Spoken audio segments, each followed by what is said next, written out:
preguntas o varias interrogantes. ¿Quiénes son estas naciones? ¿Cómo podemos averiguar de dónde salen estas naciones? ¿El porqué de los nombres de estas naciones? Ahora, ciertamente a mí me ha tocado hablar sobre Ezequiel 38, capítulo 6. Y bien, antes de comenzar todo este estudio escatológico, tenemos que comenzar por el sirve de Jafet y el acoso de las naciones. De los Habla alto, Samuel, como cuando están exponiendo. De los cimerios a la Europa moderna. Un análisis de Gomer y la coalición del norte.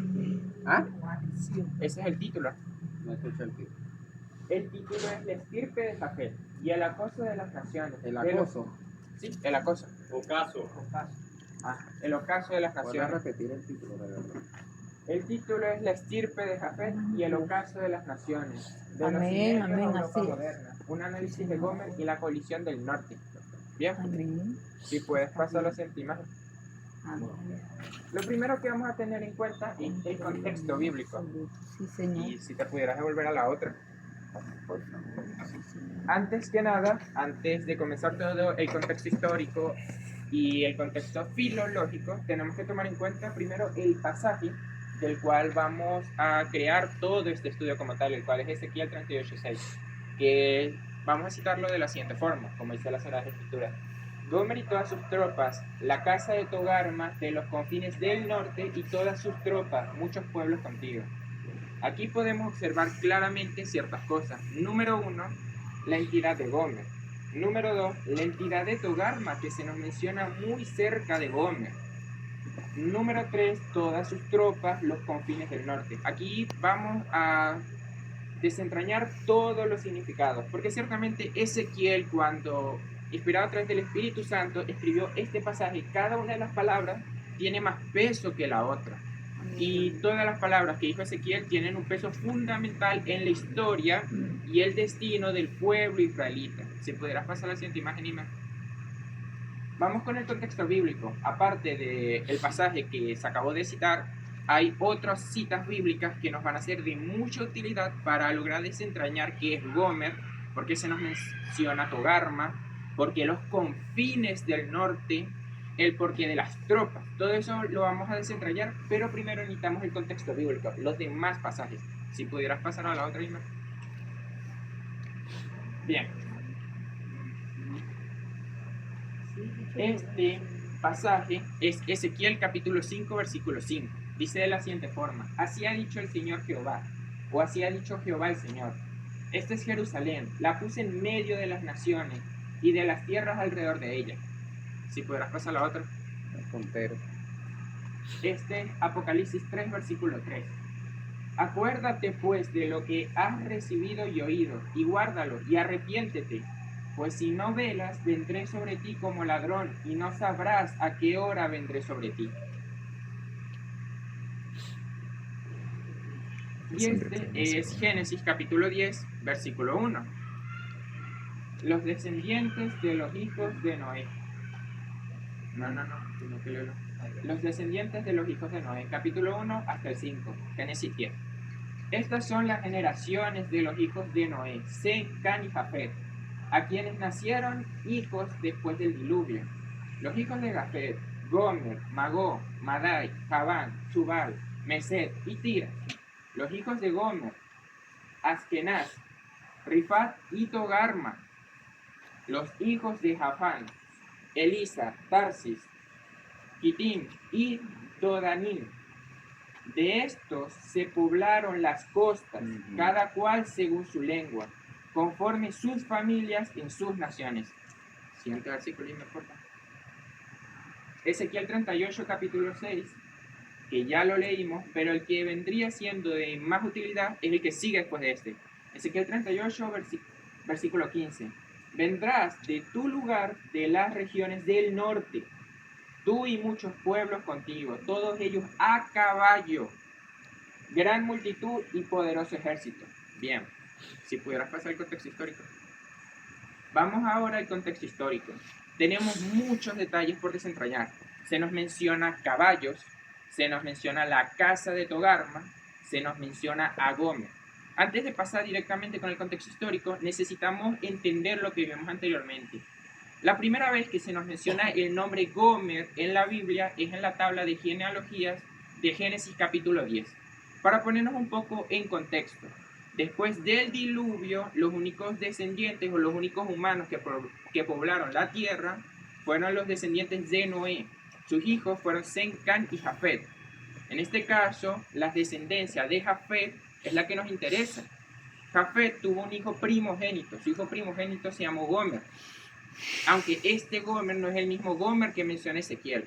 Aquí podemos notar que este Gomer que habla Génesis es una persona que tiene una descendencia totalmente definida. Es una persona que su abuelo era Noé, que su padre era Jafet.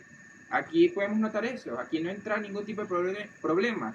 Pero la siguiente vez en que se nos menciona Gomer en la Biblia, se nos menciona como Gomer, ya no como un ente, ya no como una persona, sino más bien como una entidad militar tan fuerte que va a dar tropas a Magot, en el futuro asedio de Israel. ¿Qué quiere decir esto? ¿Cómo pasamos de un ente, una persona, nieto de Noé, a una nación, a una entidad militar suprema, enorme, que va a desplegar tropas en contra de la nación de Dios? Todo eso es lo que vamos a ver a continuación. Si pudieras pasar el contexto histórico. Muchas gracias. Si Bien. quieres agua, aquí tengo. Ok, bien. Vamos a primero los registros asirios o las tabletas de Nínive. Vamos a ponernos un poco en contexto. Cuando leímos anteriormente, notamos de que, en este caso, los descendientes de Jafet, tenían la tendencia a poblar las costas. Esto lo menciona la Sagrada Escritura, que ellos tenían la tendencia a poblar las costas. Después de lo que ocurrió con Nimrod, el primer poderoso que relata la Biblia, de la construcción de la torre, la distinción de las lenguas, los pueblos se separaron.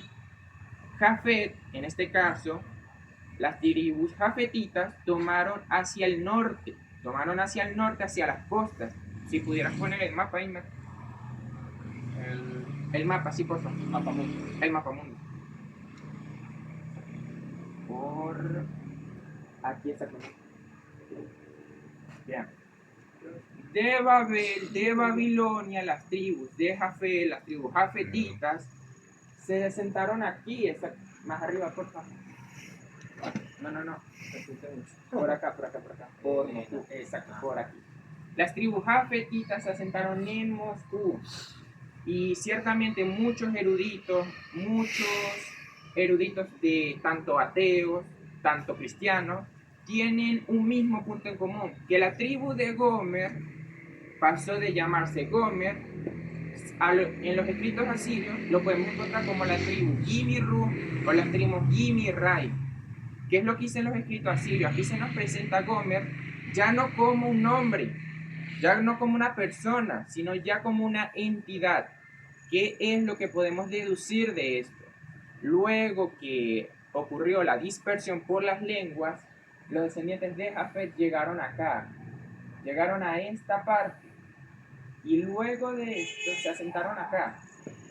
Y ya no eran conocidos como Gomer, sino más bien como los Gimiru o Gimirai, que a pesar de que el nombre se sigue pareciendo, los asirios ya no los conocían como Gomer, sino como Gimiru o Gimirai. Si pudieras volver a la imagen de eso. Siguiente fuente, Herodoto. Porque quiero mencionar Herodoto. Herodoto también nos habla de los Gimiriois. Los Gimiriois. No los Gimirus o Gimirais. ¿Qué nos dice Herodoto? Que ciertamente Herodoto es el padre de la historia. En su cuarto libro, Mesépone, nos habla en el siglo V a.C. de que esta civilización fue arrastrada, tuvo una migración forzada por parte de los escitas. Si pudieras volver. Por parte de los escitas. Pasaron de acá, de esta zona, y tuvieron que avanzar todo este trayecto. Y finalmente llegamos aquí, la imagen del Cáucaso. Finalmente llegamos aquí. Como podemos observar aquí, esto es la gran muralla natural del Cáucaso. Podemos observar que tiene una altura máxima de 5.000 metros. Es algo imponente, imposible de pasar para un hombre común. ¿Y cómo fue que esta civilización, este pueblo nómada llamado los Guimirui o Guimirai lo lograron pasar? Sencillo. Ellos no tenían inteligencia, no tenían equipo avanzado. Pero cuando el hambre y el acoso de la muerte por parte de un pueblo mucho mejor equipado llamado los escitas, los acorralaron, tuvieron que pasar todo esto, escalar más de 5.000 metros para pasar esta gran muralla. Pasaron del Gran Cáucaso al Pequeño Cáucaso. Tuvieron que escalar. ¿Y cómo lo hicieron? Con hambre, con frío por la altitud y con el asedio de muerte. Si se devolvían a donde estaban ellos, los iban a asesinar. Si avanzaban, si se quedaban aquí, iban a morir por el frío, por la congelación y también por la falta de alimento. Entonces tenían que avanzar sí o sí, porque o iban a morir de hambre o simplemente los escitas iban a acabar con ellos. Si pudieras poner otra vez el mapa mundi. Bien. Finalmente ellos llegaron. Tenemos el pueblo Gimiru o Gimirai. ¿Quiénes son estos? Sencillamente son el pueblo descendiente de Jafet. Ojo, digo de Jafet, aunque se llame Gimiru o Gimirai, aquí no hay una distinción. La rama jafetita no tuvo ningún tipo de separación hasta ahora. La rama de Jafet y sus hijos y su hijo Gomer sigue siendo la misma. Aquí no hay ningún tipo de distinción. O sea, cuando hablamos de los gomeritas hasta ahora, o hablamos de Gimiru o Gimirai, es el mismo Jafet, su misma tribu, su mismo pueblo. Bien. Parte de ellos, luego de cruzar esta línea que era acá, en el Cáucaso, luego de cruzar el Cáucaso, se quedaron en las costas de lo que antes se conocía como Anatolia, pero actualmente lo manejamos como Turquía.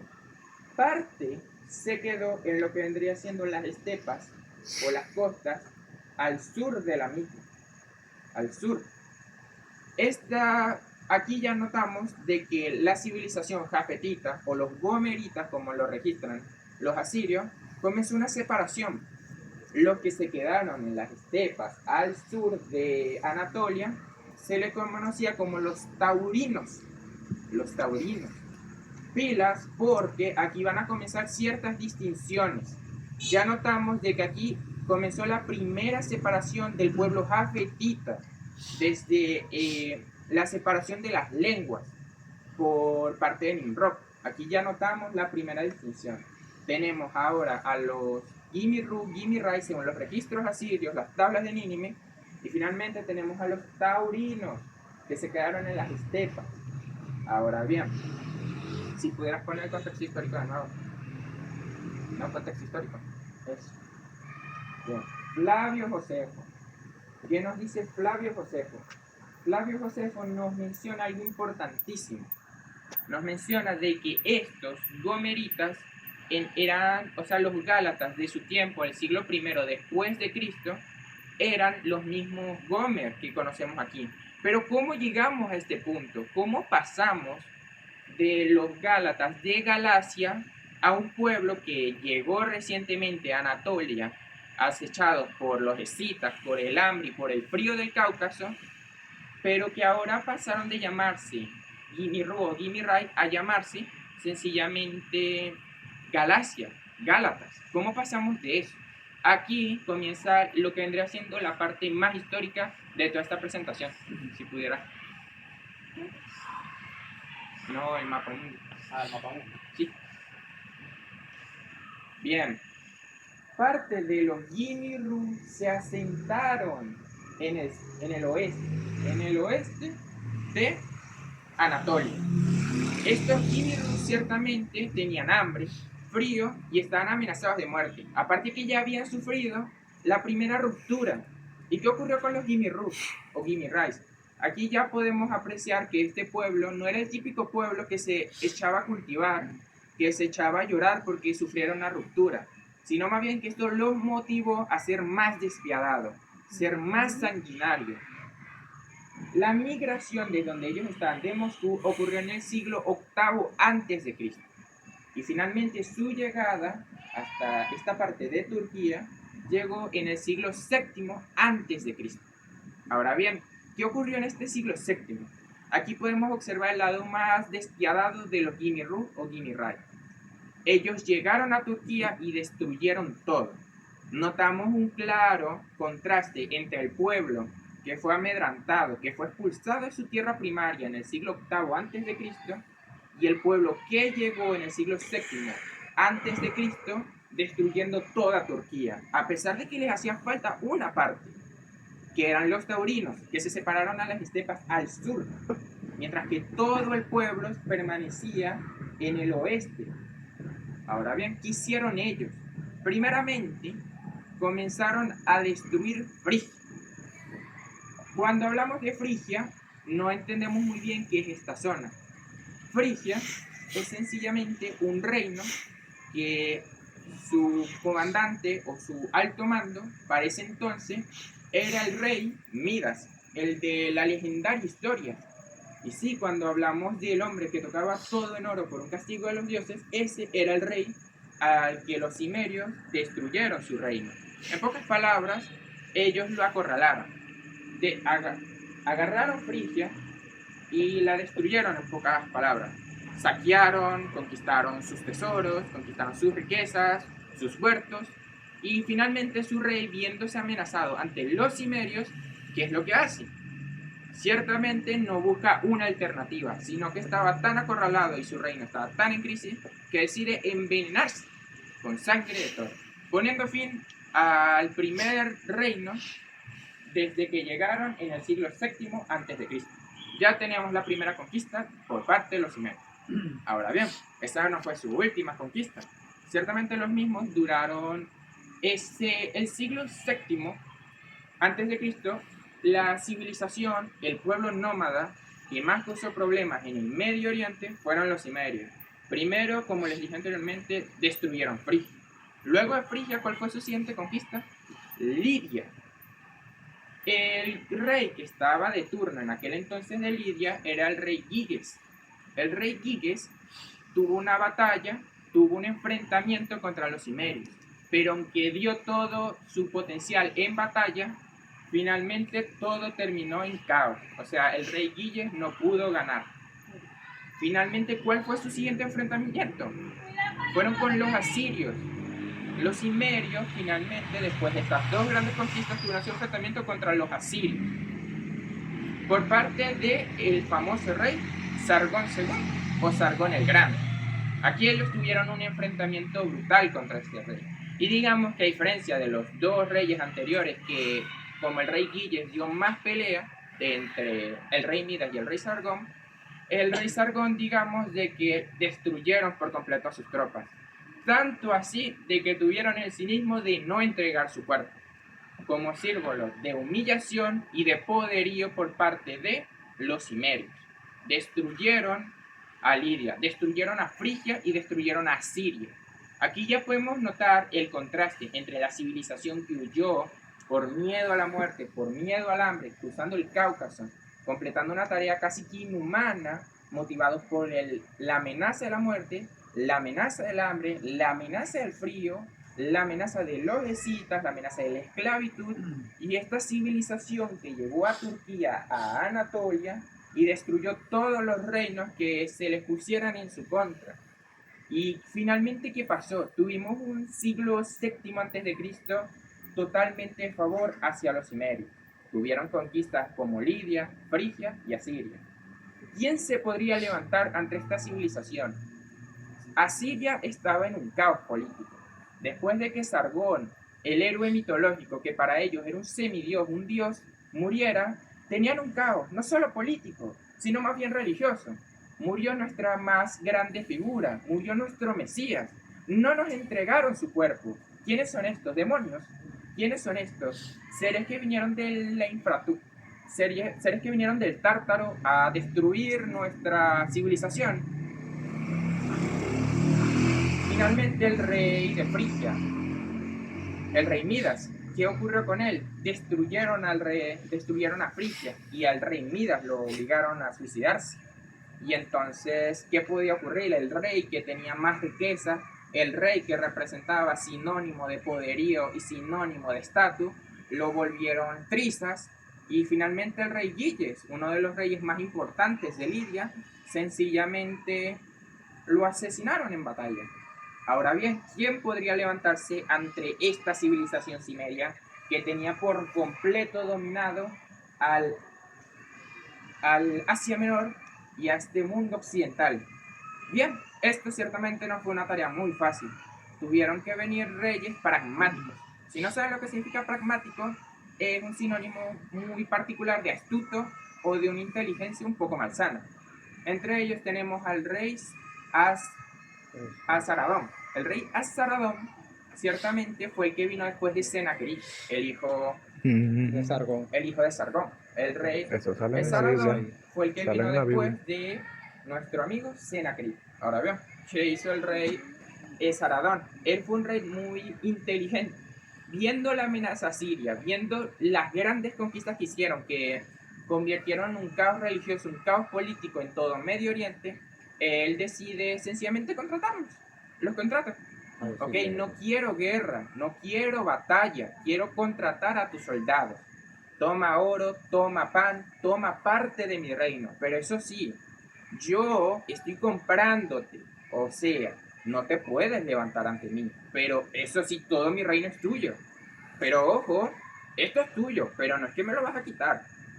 Entonces, esa estrategia muy astuta, muy pragmática, fue lo que marcaría un antes y un después para el legado o para la fuerza intocable de los cimerios. Como había mencionado anteriormente, Saradón era un rey muy inteligente, entonces comenzó a comprar a los soldados más importantes cimerios. ¿Y qué hizo este? Como ya vio que las fuerzas cimerias principales no tenían tantas fuerzas, decidió atacar. Sí. ¿Quién era el rey de turno de los cimerios en este entonces? El rey Teushpa. Esto ocurrió más o menos en el año 672 o 677 a.C. El enfrentamiento entre Azaradón y el rey Teushpa. Azaradón ya tenía las fuerzas de los cimerios, sus soldados más imponentes, porque los había contratado, y Teushpa se había quedado sin fuerza. Y a pesar de que fue un enfrentamiento aún así muy parejo, lamentablemente el rey Teushpa perdió la vida en batalla, siendo esta la primera pérdida grande por parte de los cimerios. Bien, ya podemos apreciar que los cimerios, ya podemos ver un poco de su historia, de sus reyes, sus enfrentamientos. Pero bien, ellos se caracterizan por una cosa muy relevante, la cual es la siguiente. Los cimerios no son un pueblo, como lo dicen historiadores, de hecho. No lo digo yo, lo dicen varios historiadores, muy bruto, muy rústico, muy salvaje. Los cimerios no son el pueblo que va a quedarse a ser sedimentario, va a crear armas, flechas, va a crear armas de guerra para tener un ataque más inteligente. No. Ellos son el pueblo de que van a atacar una, otra vez hasta que no haya nada. No se van a rendir tan fácil. Y a pesar de que perdieron al rey Teushpas, ellos seguían intentando, seguían en la guerra, seguían arrasando. Ellos dijeron, tal vez nos hayas quitado el rey Teushpas, pero eso no nos va a impedir seguir la batalla. Finalmente, uno de sus más grandes hitos que remarca su tenacidad fue la destrucción en el año 625 o 627 a.C.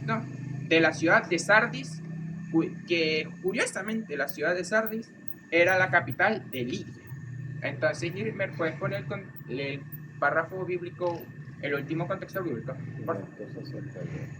Esto es muy importante porque ya vamos notando de que el contexto bíblico, el contexto histórico, ya todo está tomando como que sentido. No, el contexto de bíblico. Apocalipsis. El último, la imagen del contexto bíblico. Contexto bíblico.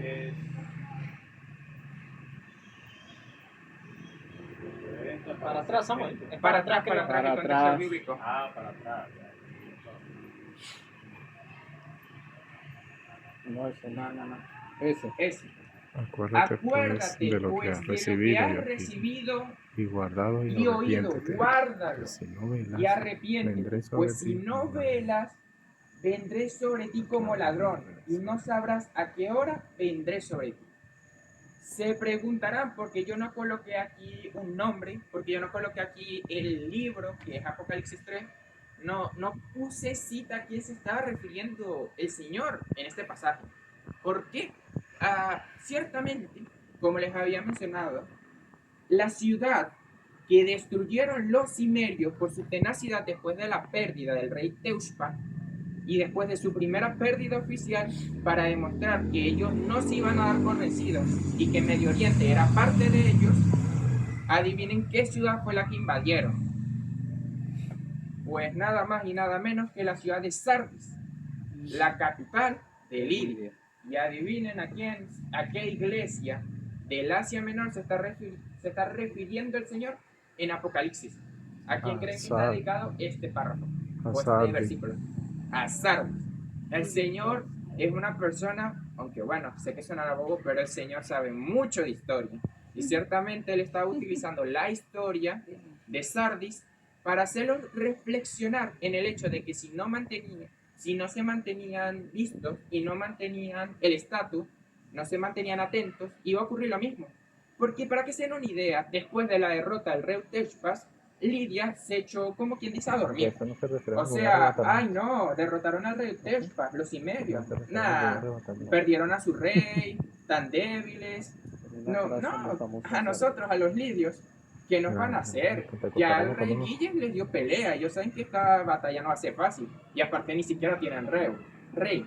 Y por echarse de confiado, la ciudad de Sardis, capital de los lidios, eso que ocurrió. Sencillamente entraron y la destruyeron. Esto haciendo énfasis en que los cimerios eran letales. No se daban por vencidos. Y jamás de los jamases se iban a arrodillar ante nadie. Los cimerios son despiadados, no hay que confiarse de ellos o no había que confiarse de ellos, porque si se confiaban iba a ocurrir lo mismo que le ocurrió a Lidia, que por estarse confiando viendo la victoria que recibió Asiria por parte de Azaradón, ellos sencillamente se confiaron, pensaron de que estaban debilitados y que ya no iban a causar más problemas. Pero eso fue un grave error. Bien, ya entendemos, esto es para tener más contexto de la Sagrada Escritura. Porque como digo, cada palabra de la Sagrada Escritura tiene un peso. Y este peso ya podemos ver que no es algo filosófico, es algo histórico que ocurrió. Que por Sardis no estar atento, la destruyeron. Y vinieron como ladrones. ¿A cuál? Vinieron como ladrones. El mapa, por favor. ¿Y qué pasó? No. ¿A lo que pasó? 561. Estamos no lo está explicando. Finalmente, ahora nos encontramos a Crimea. La ciudad de Crimea renació, permanecía fuerte. Después de una pérdida, pero 4 victorias, la ciudad de Crimea se estaba volviendo a fortalecer. Destruimos Sardis, destruimos la voluntad de este pueblo, que por burlarse de nosotros pagaron el precio. El único que tenía el derecho era el rey Esaradón, y aún así nos mantuvo con bastante respeto, porque su pueblo sufrió un gran agravio después de nuestro letal enfrentamiento. Y por no guardar el honor de guerreros, sufrieron sus consecuencias. Ahora bien, después de demostrar los crímenes que ellos no eran gente de la cual se debían burlar, ocurrió algo. Ahora vamos a pasar con Lidia. Tenemos Lidia, una nación que por confiarse fue destruida su capital, pero tenemos a un personaje, al nieto del rey Guilles, un personaje que desde lo más profundo odiaba con todo su ser a los cimerios. Este personaje estaba en un lugar pensando en qué podía hacer. Ya iba a ser prontamente coronado como rey, y él reflexionaba en que su abuelo, el rey Guilles, a pesar de que era un gran guerrero, había perdido la vida luchando contra este pueblo. Él pensó, ¿qué puedo hacer? El país está en un caos. Los cimerios destruyeron Sardis. Voy a ser prontamente coronado rey. Mi abuelo perdió contra ellos. Era un guerrero mucho más experimentado que yo. No tengo tanto tiempo en batalla como mi abuelo. Y aún así lo derrotaron. Sardis está en ruinas. No tenemos suficiente equipamiento. ¿Qué puedo hacer? ¿Qué voy a hacer? No, esto no puede ocurrir.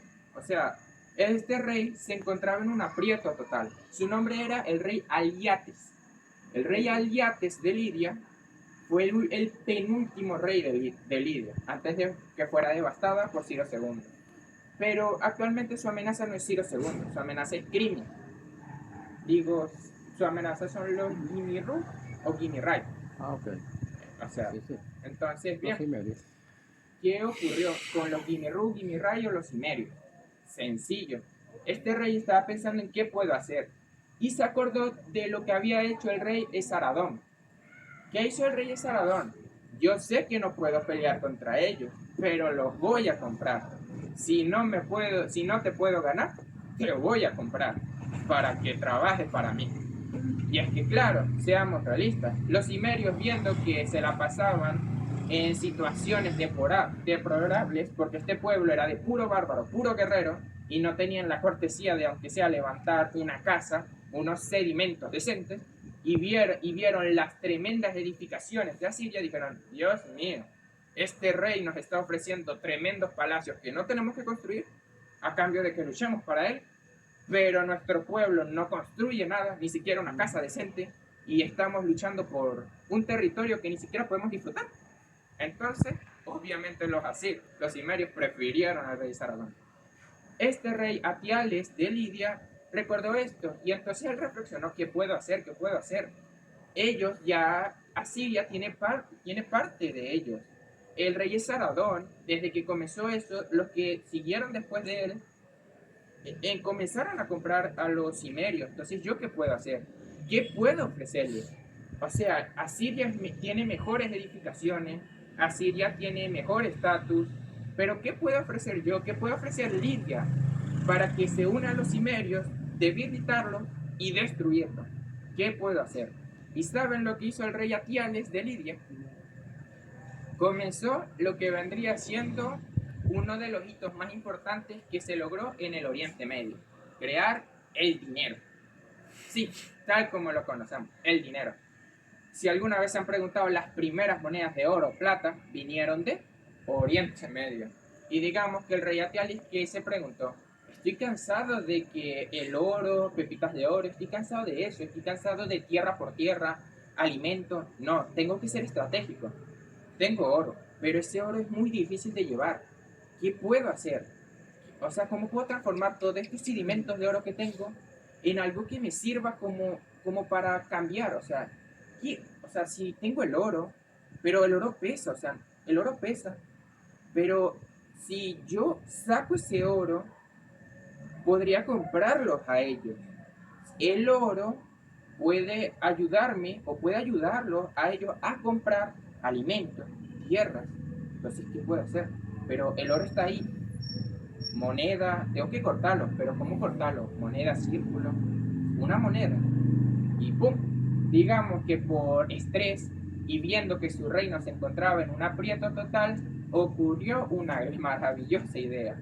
El rey Aliates de Lidia, señores y señoras, creó lo que hoy vendríamos conociendo las primeras monedas del Oriente Medio. Bien, él creó las primeras monedas del Oriente Medio, y como ya se podrán imaginar, como el reino de Lidia creó estas monedas, digamos que las tenían por montón. Entonces, Frigia pasó de tener al rey Midas, Lidia tenía al rey Aliates, el rey con más dinero de aquel entonces, porque él inventó el dinero, mejor dicho. Bien, tú creó las monedas, comenzó a comprar a los soldados, debilitó la fuerza, y finalmente, alrededor del año 600 al 585 a.C., el gran martillo del azote a las naciones, el terror del Medio Oriente, la pesadilla de los asirios, finalmente cayó. Aquí, amigos, se termina el legado de los cimerios. Después de más de un siglo de guerra, un siglo de aterrorizar al Oriente Medio, de haber destruido edificaciones y de haber conquistado todo lo que nos podríamos haber imaginado, finalmente este terror, y como historiadores como Heródoto o Flavio Josefo lo llaman, el martillo o el azote a las naciones de Oriente Medio, acabó. Finalmente acabó los cimerios, no por fuerza, no los superaron por fuerza, los superaron en inteligencia. Y estos hitos y estos hechos marcarían la historia por completa de este pueblo. porque ciertamente tal vez no me puedas ganar en fuerza, pero en inteligencia es donde todo se pone a prueba. Y bien, pasó más tiempo y ¿qué ocurrió? El pueblo, viendo la derrota asegurada por parte del rey Atiales, los obliga a marcharse de esa zona, o sencillamente a quedarse subordinados ante él. Y se acuerdan que anteriormente había dicho que esta nación era una nación que jamás iba a arrodillar ante nadie. Aquí notamos la segunda división que tuvo esta. Una parte se arrodilló ante el rey Aliates, y esa parte lo conocemos como la casa de Togarma. La casa de Togarma decidió arrodillarse ante el rey Aliates y permanecer junto a él mientras eran en parte esclavos y en parte guerreros.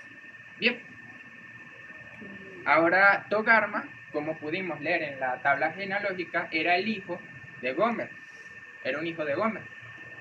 Bien, entonces Togarma vendría siendo el bisnieto de Noé. Entonces aquí ya podemos notar la civilización Gimiru o Gimirai, liderada por el patriarca, por así decirlo, Gomer, decidió tener el ego alto y marcharse a un lugar que vamos a descubrirlo más adelante. Mientras que la civilización, por parte del príncipe Togarma, el hijo de Gomer, decidió quedarse. Lo veían más factible. Después de muchas guerras, muchos ataques, mucha inteligencia usada en su contra, ellos se preguntaban, ¿qué podemos hacer ahora? Nos superaron, crearon una moneda, compraron a nuestros mejores hombres.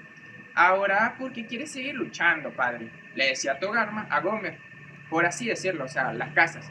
La casa de Togarma le decía a la casa patriarcal Gomer, ¿por qué seguir luchando? ¿Por qué no darnos por vencidos? Logramos muchas cosas, logramos muchas conquistas.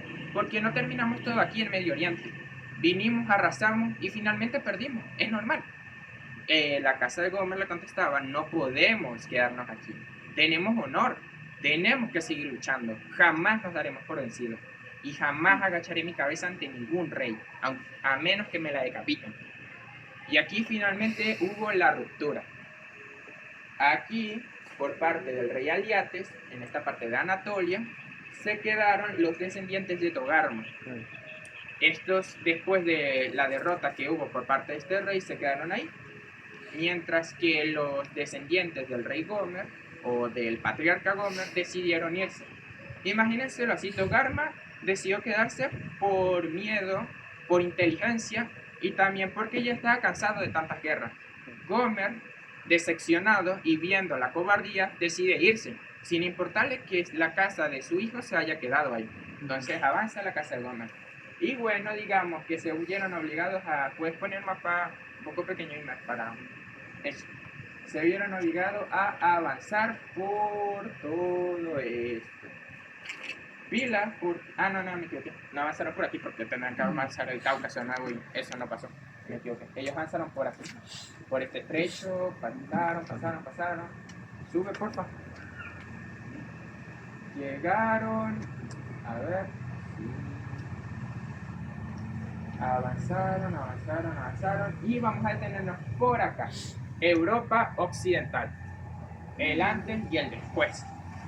Después de la deshonra que recibió la casa de Gomer ante la cobardía de su hijo Togarma, al arrodillar su cabeza ante la victoria definitiva del rey Aliate, la casa de Gomer decidió marcharse del Medio Oriente y finalmente decide llegar a una nueva zona, conocida como Europa Occidental. Bien, ya vamos notando este énfasis. Esto ocurrió a mediados del 6 a.C. La primera migración por parte de los escitas ocurrió en el siglo 8 a.C. Luego estos se quedaron todo el siglo 7 y parte del siglo 6 en Medio Oriente hasta que finalmente la victoria del rey Aliates fue total y tuvieron que avanzar hasta Europa Occidental. Esto ocurrió del año 600 hasta el año 585, mencionado por Heródoto. O sea, no hay un sitio en específico, se sentaron en esa. No, eso lo voy a ir explicando mía porque todavía me hace falta explicar. Sí, no sé si lo haya notado, pero ni siquiera he vuelto a nombrar las fuentes bibliográficas. Y eso que ni siquiera he tocado la filología de los nombres por parte de Adam Clark. Entonces todavía hace falta. Ya has hablado de Ezequiel. Ya has hablado de Ezequiel. Bueno, volviendo al punto. Aquí ya tenemos Europa Occidental. ¿Qué ocurrió? Este pueblo permaneció en Europa Occidental, aunque ahora ya no se llamaban como los Guimirú o Guimirrayos Cimerios, sino que se cambiaron el nombre porque pasaron mucho tiempo en Europa Occidental habitando lo que ahorita serían las partes de Alemania, Bélgica y también las islas inglesas o las islas de Gales. Bien, estos se cambiaron el nombre. La parte que gobernó los pueblos